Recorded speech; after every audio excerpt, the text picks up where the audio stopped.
안녕하세요, 여러분. 모두 반갑습니다. 드디어 우리 테라스 시즌2로 여러분들 만나 뵙게 되었습니다. 제 옆에 있어야 우리 영신홍이 자리에 지금 없습니다. 이게 좀 여러분들 의아하셨죠? 시즌2 딱 첫 시작을 딱 들어오셨는데 제 옆에 있어야 영신홍이 없어서 혼자 외롭게 이렇게 앉아있는 모습을 보셨는데, 왜 그렇게 됐냐면은 제가 시즌2 새로 시작하면서 재계약을 하는데 연봉 협상이 타결이 안 돼서 재테크에 대한 얘기를 좀 나눠보려고 하는데, 우리 크리스찬으로서 가지고 있는 돈에 대한 개념, 돈을 어떻게 잘 활용해야 하는가, 특별히 요즘 시대에, 현 시대에 우리가 재테크란 단어를 굉장히 많이 사용하는데, 우리는 재테크를 해도 되는가? 안 되는가? 만약에 된다면, 안 된다면 성경적인 어떠한 근거로 이런 것들을 좀 생각해 볼 수 있는가, 그런 생각들을 해보는 시간을 가지려고 합니다. 늘 말씀드리지만 이 시간은요, 뭔가 답을 드리는 시간은 아니에요. 우리가 생각해보는 시간입니다. 그래서 여러분들이 적극적으로 함께 이야기 나눠주시고 질문해주시고 하면 너무 좋을 것 같습니다. 해바의 라이프 스토리. 그거 빼먹었네. 우리 테라 극장 속으로 한번 들어가 보도록 하겠습니다.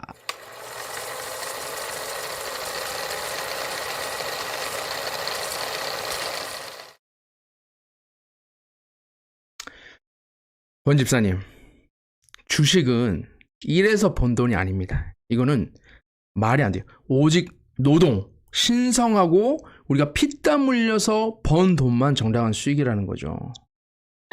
뭘 모르시네. 황가난 집사님.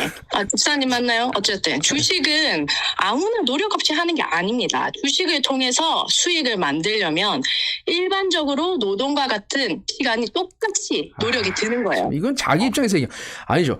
보세요, 집사님. 주식을 하면은 온통 아침부터 저녁까지 거기에만 정신을 쏜다니까요. 시간과 모든 것. 모르시는 소리. 주식을 하는 모든 사람들이 다 그런 게 아니에요. 얼마든지 제한하고 조절을 저 얼마나 잘해요. 권 집사님, 잘 들어보세요. 크리스찬은요, 기본적으로 돈과 멀리해야 합니다. 우리는 하나님을 섬기는 사람이지 돈을 섬기는 사람들이 아니라니까. 황가난 집사님, 네. 잘 들어보십시오. 말씀하시죠. 이 세상을 살기 위해서는 아무리 크리스천이라도 돈이라는 수단을 삶에서 배제시킬 수가 없어요. 저도 하나님을 섬기는 사람, 저 못된 신앙이에요. 돈을 섬기지 않고 저 재테크는 충분히 할 수 있습니다. 아이고 참네, 말이 안 통하네. 안 됩니다. 아니, 주식, 크리스천은 주식, 펀드, 투자 안 됩니다. 아유, 황가는 집사님. 네. 이번에 황 집사님 아버지 동네 재개발한다는 소식이 있던데, 그럼 네. 그거 포기하실 거예요? 그거 하실 거예요, 안 하실 거예요, 지금? 아니, 그거는 포기 못 하는데. 내가 하는 주식은 나쁘고 내로남불이야 뭐야? 내로남불. 말이 안 되잖아요. 이거 어렵네요. 아무튼 영신홍 빨리 완쾌하시길 바라고요. 우리 이 시간에 그럼 게스트 우리 크리스 문 모시고 함께 이야기 나눠보겠습니다. 안녕하세요. 저는 크리스입니다. 저는 청년들하고 새로운 시도를 하는 교회에 대한 관심이 많고요. 그래서 태박 교회에 관심이 많습니다. 우리 태박교회 굉장히 관심 많으신 우리 네. 분 중에 한 분이시죠. 그리고 밴쿠버에서 화장품 회사를 하고 있고요. 그리고 작지만 따뜻한 교회를 섬기고. 네. 그러면은 방금 전에 지금 상황극 짧았지만 좀 옆에서 보셨는데 그 상황극 보시고 좀 어떤 생각이 드셨어요? 황하나님은 네. 저 보고 얘기하지 마세요. 저 아니에요. 전 부자입니다. 황하나님은 전 부자입니다. 네. 전형적으로 좀 이원론적인 세계관을 갖고 계시고. 이원론적. 그러니까 이것은 무조건 이런 행동 무조건 나쁜 것이다. 이런 행동 무조건 선한 것이다. 라는 것을 갖고 계시고, 권주식님은 위험한 세계관은 제가 한점으로는 사실 경제 발전도 효율성도 생산성도 어느 정도까지만 건강한 거거든요. 네, 그래서 짧게 얘기해 보면 그 정도. 오케이. 그래서 둘 다 건강한 생각을 가지고 있는 것은 아니다. 그렇게 생각합니다. 오케이. 네. 우리가 좀 자세하게 얘기 나눠보면서 또 여러분들 생각을 좀 정리해 볼 수 있으면 좋을 것 같아요. 재테크가 저도 좀 알아보니까 많은 분들이 다시 재자, 그러니까 내가 가지고 있는 재산을 가지고 투자를 해서 그거를 어떤 불리는, 그러니까 다시 재자로 생각하는 분들이 많이 계시더라고요. 근데 실제로는 이게 재물재자인 거죠. 그래서 재물 테크놀로지가 맞나요? 예. 그러니까 한국말과 영어가 섞인 그 언어로 제가 이번에 공부하다 보니까 네. 그래서 영어로는 그냥 파이낸셜 테크놀로지인 거죠. 정확하고요. 자기의 재산을 네. 어떻게 활용하는지. 재무 테크놀로지는 회사의 재무 상태. 회사가 성공적으로 잘 운영되려면 첫 네. 번째 자기가 갖고 있는 회사의 자산을 잘 유지하고 네. 그다음에 유지만 해서는 안 되고 그걸 늘려야 되잖아요. 그렇죠. 그래야 직원들 월급도 더 올려줄 수 그렇죠. 있고 더 많은 고용을 창출할 수 있잖아요. 네. 그다음에 어떻게 잘 소비하느냐, 사용하느냐. 네. 이 세 가지 단계를 갖고 회사가 재무 상태가 양호하냐 안 하냐. 그다음에 근데 이 개념이 원래 회사에서 사용하는 개념이었는데 네. 한국에서는 이게 재테크가 사실 콩글리시잖아요. 그렇죠. 그죠? 아까 좋은 말은 한 번 더. 네. 네. Financial technology. 네. Financial technology. 네.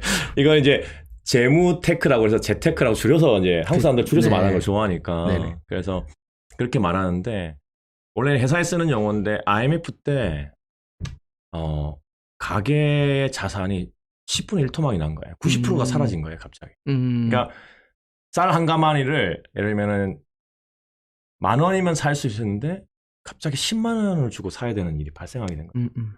그래서 가게가 갖고 있는 우리 현금이 내 예금이 안전하지 않다는 거를 그때 개인들도 깨닫게 된 거예요. 실제로는 그때 사실 회사도 엄청 많은 파산을 했거든요. 그렇죠. 그렇죠. 대한민국이. 그러니까 대한민국이 고도의 성장을 하면서 갑자기 이 IMF를 처음 겪으면서 이 부분에 회사도 눈을 뜨고 가게의 가장도 눈을 뜨게 된 거죠. 그러면서 재테크가 일반 개인에게도 가정에도 의미가 있어지는 이제 용어가 되기 시작하고 관심 받는 용어가 된 것. 네. 그럼 크리스찬들이 재물을 그러니까 재테크를 통해서 재물을 이렇게 모으거나 축적을 해도 괜찮은가에 대한 이제 고민들을 많이 하는 것 같아요. 이런 질문 똑같은 거예요. 크리스찬도 달콤한 디저트를 먹어도 되나요? 저는 이런 질문 같은 것 같아요.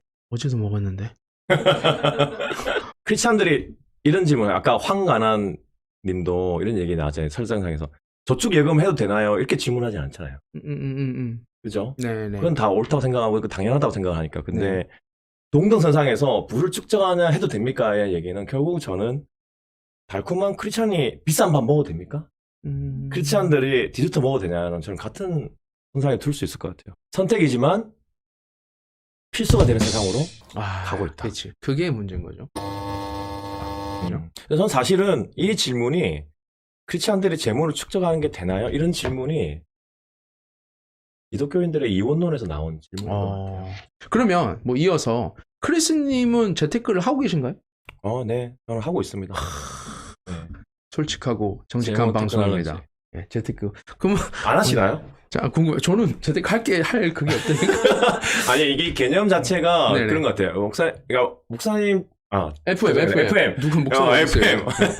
FM처럼 대답하시는 경우가 대부분 참 많은 것 같아요. 그러니까 예를 들면은, 제가 아까 재무 테크놀로지의 기본이 뭐라고 했죠? 가게를 위해서 자산을 지키고 계시잖아요. 그렇죠.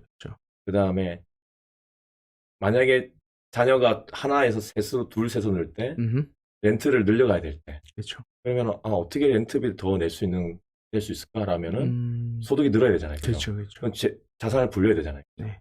그 다음에, 우리의 삶의 대부분 여기까지만 생각하게 하는데, 소비를 어떻게 하느냐에 대한 문제. 이건 정말, 이 모든 고민이 사실 재테크거든요. 네. 재무 테크놀로지거든요. 네. 근데 좀 교회 안에서는 재무 테크놀로지를 되게, 이원론적으로, 그러니까, 생각해서, 사실은, 다루는 것도 질문하는 것도 좀 어려운 것 같아요. 그 생각을 해요. 네. 그러니까 돈이 선한 것이냐, 악한 것이냐. 네. 돈이 선한 것이냐, 악한 것이냐. 네. 어떻게 생각하세요, 목사님? FM님은? 목사님 자꾸 쳐보겠어요. FM님은 어떻게 생각하는가? 네. 돈은 이전까지는 사실 되게 중립적인 것이라고 생각을 했어요. 네. 그래서 하나님이 우리에게 다 주신 것이고 선하신 하나님께서 악을 우리에게 주시지 않으셨을 것이다. 근데 그래서 중립적인 개념으로 돈을 주셨는데 우리가 악하게 쓸 때 악의 근원이 될 수도 있고 선하게 사용하면은 선하게 쓸 수 있다. 저는 이제 인터넷하고 비슷한 개념이라고 보거든요. 네네. 인터넷도 되게 중립적인 거죠. 근데 그거를 선하게 복음 전하는 일에 또 우리가 어떤 신앙생활 하는데 도움이 되는 일에 쓰고 찬양을 듣고 그렇게 쓰면 좋은데 이제 악한 것으로 사용할 때는 이게 악의 그런 도구가 될 수 있다라는 어떤 그런 개념을 갖고 있었어요, 이전까지는. 네. 네. 아주 건강한, 저는 비유를, 성경적으로 건강한 비유를 갖고 있다고 생각하고요. 네. 신학 얘기하면 좀 재미없는데, 신학적으로는 두 가지, 현대 신학자들은 두 가지 비유를 갖고 있어요. 네네. 그러니까 돈이 악하다라고 말하는 현대 신학자는 아마 없다고 생각하시면 됩니다. 네. 중세 시대의 신학자들 중에서는 있었어요. 근데 현대 신학자들 중에서는 돈이 자체가 악하다고 말하는, 돈, 소유가 악하다고 말하는 신학자는 없다고 생각하시면 되고, 두 가지 형태의 신학자가 있는데, 첫 번째는 돈이 선하다고 생각하는 신학자. 대표적으로는 이제 트리니티, 미국의 트리니티 신학교의 웨인 그루덴 같은 분들. 돈이 선하다고 말하는 신학자는 이런 거예요. 소유가 선하다 신학자는 돈과 소유는 모두 하나님 거잖아요. 네. 하나님 선하시잖아요. 네네. 그래서 그 자체로 선하다라고 말하는 분이 웨인 그루덴 같은 신학자, 조직 신학자가 있고, 그 다음에 더 많은 신학자들은 대부분 지금 FM님이 말씀하신 중립적인 양면성을 갖고 있다고 설명해요. 예, 네. 리젠트 신학교의 폴 스티븐슨이나 팀 켈러. 네, 팀 지금은 이제 신학교 티칭 하잖아요. 이제 교회 리타이어하고, 그 다음에 톰 넬슨 같은 신학교에 있는 분인데, 트리티인데, 다른 뷰를 갖고 있어요.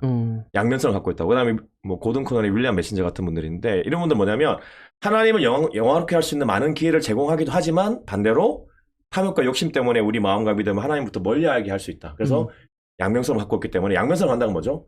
중립적이라는 거예요. 그렇죠. 신학적으로는 두 가지 뷰가 있어요. 네, 돈에 대해서는. 재테크가 중요해진 세상을 살아가는 이 시대적 상황을 저는 교회와 목회자들이 이해해야 한다 생각을 해요. 세 가지 가장 큰 현상이 일어나고 있는데, 이 세상은. 아마 이거는 앞으로 이 세 가지 상황은 반대로 갈 확률은 거의 없을 것 같고요. 첫 번째는 소득의 불균형이 너무 심해진 거죠. 네. 그러니까, 캐나다 같이 살고 있고 한국에 같이 살고 있는 청년, 두 명의 같은 나이 청년의 소득 격차가 너무 많이 벌어진 거예요. 근데 전 세계에서 가장 소득 격차 큰 나라가 혹시 어딘지 아세요? 한 나라 안에서 가장 소득이 큰 나라.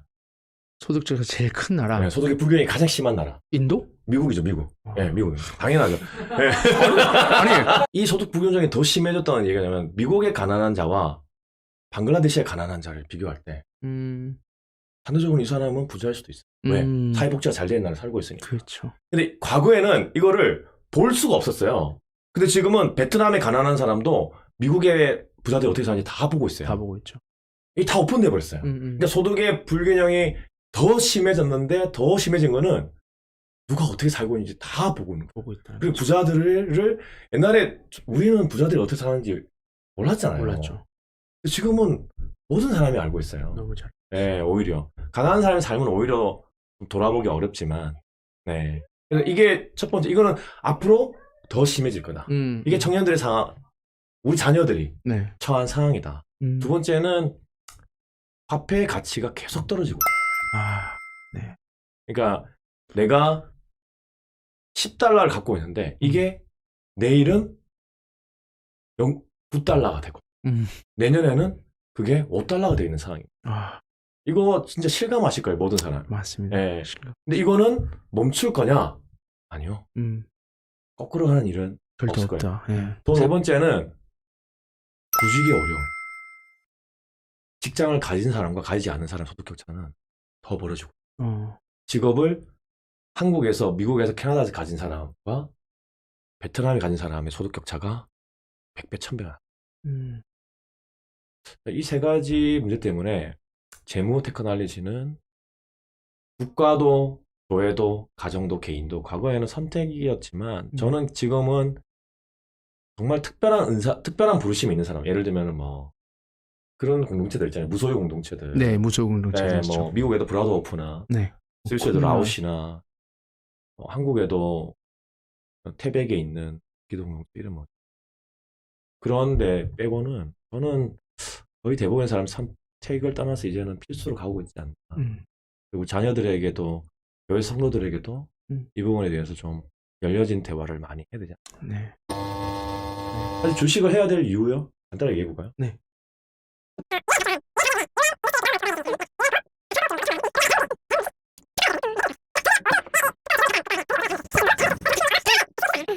와, 그러면 우리나라가 대한민국이- 미국을 이긴 거예요. 네, 3등이에요. 어메이징. 여러분 정말 대한민국 너무 자랑스럽다. 진짜. 그러니까 자부심을 가지십시오. 근데 그걸 누가 만드느냐? 주주들이 만든 거예요. 왜냐하면 회사들은 거의 대부분 주식 회사거든요. 그렇죠. 대한민국 없이는요 전기자동차 못 만들고 핸드폰 못 만들고요. 모든 걸 대한민국은 다 만드는데 물론 대한민국과 거의 지금은 중국이죠. 미국은 못 만드는 거 꽤 있어요. 대부분 공장을 내보냈기 때문에. 네. 다시 다 공장을 다 들여 땡기고 있잖아요. 지금 네. 트럼프하고 바이든이. 그렇죠. 근데 이 모든 걸 뭐냐면 누가 투자한 거냐? 국가하고 세 가지 국가하고 기관하고 개인이 사준 주식으로 회사가 투자해서 기술을 개발하고 회사가 저 같은 직업인을 고용하고 이거 대단한 거죠. 그럼 우리가 캐나다 어떻게 왔을까요? 한국 사람, 중국 사람이 그나마 일본 사람이 캐나다 많이 왔잖아요. 왜요? 그 기업들이 벌어둔 외화 때문에 화폐 가치가 계속 올라가고 계속 올라가기 때문에. 그걸로 우리가 지금 1대1이잖아요. 네. 1달러하고 1,000원을 바꿀 수 있잖아요. 네, 그렇죠. 근데 1달러 대 10센트밖에 없던 나라는 50% 여행도 못오죠. 생각 맞습니다. 못합니다. 그러죠. 네. 그래서 저는 그래서 이거는 그냥 너무 필수적이냐. 이제 우리는 지금은 주식을 해야 되냐 말아야 문제가 아니고 투기와 투자를 어떻게 구분할 거냐에 대한 건강한 대화가 교회에서 이루어져야 한다. 교회 안에서 네. 그런 것들을 하죠. 주식을 저는 사실 이전에는 주식에 대해서도 이렇게 긍정적인 시각으로 보지는 않았던 사람 중에 하나예요. 솔직히 얘기하면. 네. 그런데 이제 주식이라던가 이런 모든 것들이 그러니까 주식을 해도 되나요? 아니면 뭐 펀드 재테크 해도 되나요? 이런 1차적인 질문이라고 아까 크리스님 하셨는데 저도 되게 동의를 해요. 왜 그러냐면 저도 이전에는 그런 생각을 가졌던 사람이지만 아까 제가 잠깐 설명드린 것처럼 그 성경적으로 하나님께서 주신 물질을 긍정적인 측면으로 잘 쓰고 있는 사람들, 예를 들면 오직 하나님을 위해서 주신 물질도 하나님 것이다. 그리고 주신 물질을 잘 흘려보내고 건강한 그러한 물질관을 가지고 살아가는 신앙인에게는 주식해도 되나요? 재테크해도 되나요?라는 질문 자체가 의미가 없는 것 같아요. 그런 사람은 뭘 해도 사실 문제 없이 건강한 물질관을 가지고 살 수 있는 것 같다는 거죠. 그러니까 기본적으로 내가 성경적인 물질관을 가지고 살고 있는가가 먼저 확인이 되면 그럼 그 다음 문제는 해결되지 않을까라는 생각이 드는 거예요. 그러니까 크리스님 주신 말씀 중에 우리 교회도 재테크와 이런 부분에 좀 많이 오픈하고 또 이렇게 열린 마음으로 해야겠다. 저도 그냥 공감합니다. 근데 그 이면에 저는 기본적으로 fundamentally 영어를 써서 조금 유식하게 fundamentally 우리가 더 근본적으로 말씀에서 주는 물질관으로 살아가는 것이 먼저가 돼야 되는 것 같아요. 그래야 재테크를 해서 주식을 해서 우리가 부를 좀 늘리지 못해도 저는 괜찮은 라이프라고 생각을 하거든요.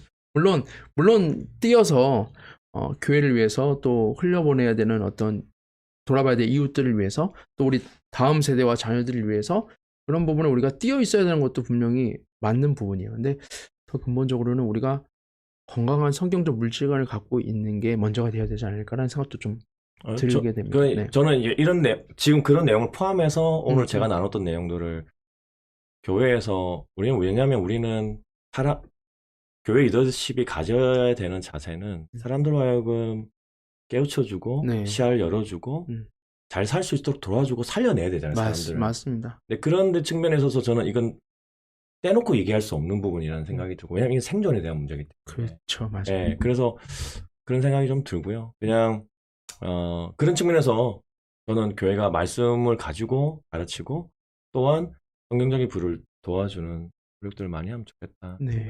네.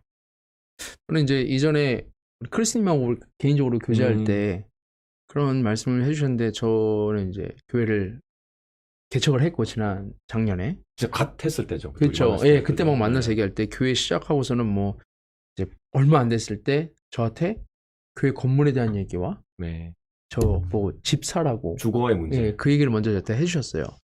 근데 그때 제가 이제 교회에서 사례 얘기가 좀 나오면 그러는데 어쨌든 도저히 집이요? 제가 밴쿠버에서 제가 막 반문을 했죠. 말도 안 됩니다. 무슨 개척교회 목사가 집입니까? 그리고 또 교회가 무슨 건물을 사고 지금 뭐 어떻게 가능하지 않죠. 이런 얘기를 저희가 나눴던 기억이 있는데 그때 크리스님이 얘기해 주신 게 저는 아직도 사실은 잊혀지지가 않아요. 그러면 다음 세대 어떻게 하실 겁니까? 라는 질문. 그리고 또 교회의 목사님에 대한 부담을 줘서는 안 된다. 은퇴 후에라던가 이후에 이런 말씀을 해주신 게 저는 굉장히 머릿속에 남거든요. 그러니까 맞아요. 다음 세대 그래요. 저는 뭐 20년 뒤에 은퇴를 한 다음에 우리 교회 지금 자라나고 있는 뭐 우리 필립부터 해가지고 뭐 주한이 저희 딸 이음이 이런 아이들을 자라가지고 그럼 얘들도 계속 이렇게 렌트 다니면서 신앙생활을 하게 할 것인가 그 질문을 주셨거든요. 그때는 더 못 산다. 땅도 건물도 더 못 산다. 이 말씀을 해주실 때 그래서 지금 사야 된다. 그런 말씀 딱 하셨을 때 굉장히 제가 좀 많은 생각을 했던 거 같아요. 거기에 좀 덧붙이면, 네, 뭐, 혹시 오해하시지 않기를 바라고, 첫 번째는 저는 이거죠. FM님이 밴쿠버에서 이 밴쿠버라는 게 뭐 전 세계에서 땅값이, 집값이 뭐 10번째 비싼, 그쵸. 순위가 가장 높은 데 있을 그쵸. 거야, 아마. 북미에서도 뭐 거의 1등인가 2등인가 뭐 그렇더라고요. 뉴욕 다음에 2등인가? 뭐, 그래서 하여튼 그렇더라고요. 근데, 그런다고 볼 때, 밴쿠버에 필요한 교회를 하겠다라고 하면, 제가 첫 번째 요소가 뭐냐, 이렇게 좀 했을 거예요. 네. 저게 뭐냐, 빨리 주택부터 마련하셔야 된다. 왜냐하면, 여기에 못 사는 상황이 되면 여기를 떠나야 된다. 교회를 못해서가 아니고, 성도가 없어서가 아니고, 여기에 주거를 못하면 여기서 교회를 할 수 없는 거잖아요. 우리가 모임의 인펄슨 월십이 갖고 있는, 인펄슨 미팅이 갖고 있는 큰 부분이 있기 때문에, 이런 교제가 갖고 있는 뜨거움이 있고 또 성장이 있잖아요. 근데 그런다고 할 때에 남으려면, 여러분 한번 생각해 보세요. 밴쿠버에 살려면 어떻게 해야 될까? 내가 여기서 50년을 살겠다고 한번 생각해 보세요.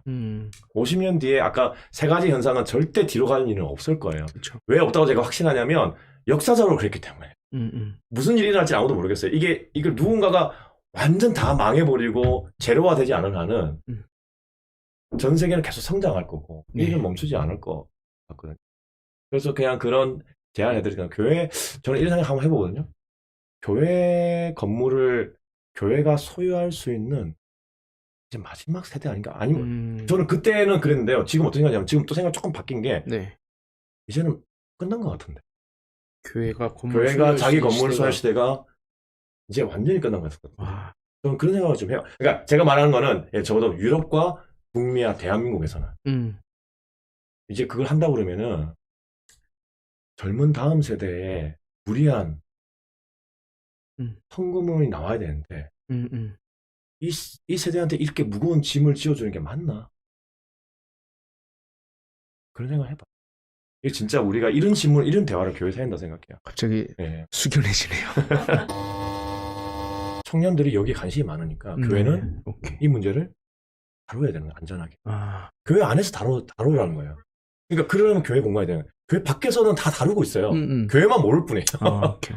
교회가 그 문제를 안전하게 다뤄주는 공간이 되면 좋겠다. 저도 지금 얘기 들으면서 사실 좀 많이 깨닫게 되는 것 같아요. 네. 이거를 알고 좀 저도 지식이 있고 이런 부분에서 깨어 있어야 청년뿐만이 아니라 요즘에 현대를 살아가는 우리 성도들과 이런 것들 얘기 나누고 건강하게 고민하고 같이 기도해 볼 수 있을 것 같은데 그래서 저도 이제 오늘부터 비트코인을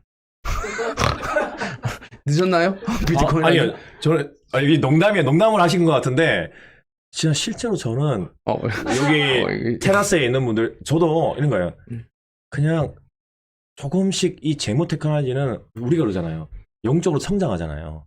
재무 테크놀로지 과학도 뭐든 다 성장하잖아요. 조금씩 경험해 보는 것이 필요한 것 같아요. 그래야 건강하게 그걸 다룰 수 있는 힘이 생겨요. 그러지 않으면요. 종이 돼요. 멀리 하잖아요. 거부하잖아요. 악하다고 해서 거부하잖아요. 네. 그러면 죄송하지만 돈의 종이 됩니다. 더 탐욕적으로 인생이 끝날 확률이 저는 그런 목사님 많이 봤어요. 네. 근데 사실 이제 그 크리스님이 이렇게 말씀해 주시는 거에 대해서 또 좀 이렇게 반대적으로 생각하는 분들도 계시겠죠. 네. 근데 이제 그럼 시즌도 안 부르겠어요. 근데 저는 이제 물론 저도 크리스님이 하시는 말씀에 또 이렇게 좀 반대적인 생각을 갖고 있는 부분도 있어요. 그런데 제가 한 가지 말씀드린 거는 저는 크리스님의 삶을 알잖아요. 이분의 삶을 알기 때문에 부끄러워하는 말씀이에요.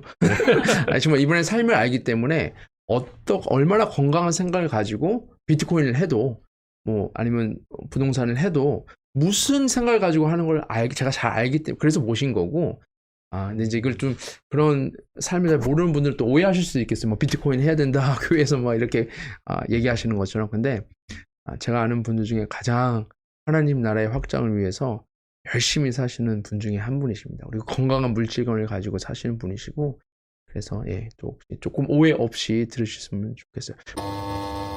오늘 너무 유익한 시간 감사하고 정말 못 다룬 내용 불러주셔서. 많고 아쉬운 부분이 많아서 한 번 더 기회를 갖고 또 크리스님 모셔서 이야기 나눌 수 있으면 좋을 것 같습니다. 더 자세한 내용들 또 질문 있으시면 언제든지 또 해주시고 또 개인적으로도 우리 크리스님 통해서 좋은 답변 우리 시청자들에게 드릴 수 있도록 하겠습니다. 지금까지 같이 해주셔서 감사하고요. 여러 가지 다양한 거 준비되어 있으니까 여러분들 꼭 수요일 7시에 테라스에 나와서 함께 바람 쐬면서 리프레시 할 수 있는 시간이 되었으면 좋겠습니다. 여기는 테바의 라이프 스토리! 감사합니다. 다음 주에 봬요.